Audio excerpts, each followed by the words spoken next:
Are you interested in learning Cantonese but aren't quite sure where to start? Well, you've come to the right video. It doesn't matter if you don't speak any Cantonese at all or if you're already at an intermediate level. I spent the last 2 years self-studying and now I want to share everything I've learned that has helped me improve my own Cantonese. But your time is valuable, so I want to keep things short and sweet and give you everything you need to know in less than 5 minutes.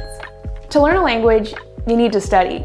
And in order to study, well, you need something to study with. That's why the first thing that we need to do is to figure out your level so we can find the right study material. Famous American linguist Stephen Krashen says that the most important thing when learning a language is consuming lots of engaging material at the right level.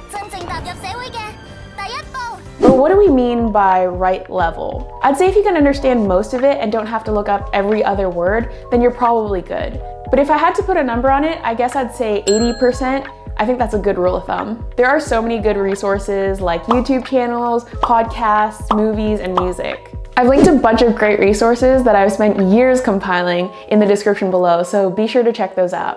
While those are all great tools for language learning, nothing can replace one-on-one practice with a native speaker.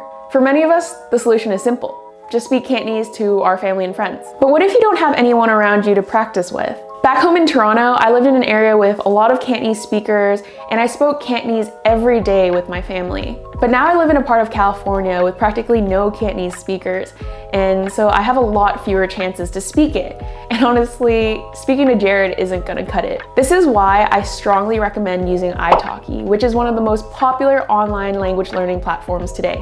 I've done nearly 100 lessons, and not only have I made a lot of progress in my Cantonese, my confidence in speaking has also skyrocketed. If it weren't for italki, I would barely speak Cantonese at all, other than when I'd call home. I think a lot of heritage speakers can relate after moving away from home for work or for school, and especially during the pandemic. And to be honest, sometimes it's a lot easier to talk to a teacher than to be pestering your family all the time. So if you're interested in one-on-one conversations with a native speaker, please use my affiliate link to get $10 in italki credits after your first purchase. It's a great way to support the channel at no extra cost to you. So step 3, which I highly recommend, is to learn Yuping. Basically, it lets you read Cantonese using the English alphabet, plus the numbers 1 through 6 to mark tones. Honestly, it's been one of the most helpful tools in improving my Cantonese. Before I learned it, like many Cantonese speakers, I wrote it my own way. But if I had to look up a word that I didn't know, it was basically impossible. Let's say you're watching a Cantonese movie and hear a word that you don't know but want to look up. How would you do it if you can't write Chinese? I guess you could type it out phonetically, but that's not going to get you consistent results. And you might even have to search for a long time in order to find that word. This is a problem I've literally faced my whole life until I learned Yuping, and it's made looking up words so much easier for me. On top of that, I use Yuping all the time to write in Chinese. I use this free tool called Rhyme, which is super cool. Basically, you type in Yuping and select the characters from a drop-down list. Super simple. So now you found suitable material, you found a teacher, and you can read Yuping. What's the final step? But before we get there, if you've liked this video so far and found it helpful, I'd love it if you'd give this video a like. It'll help this video reach more people who also want to improve their Cantonese, and I'd also just really appreciate it.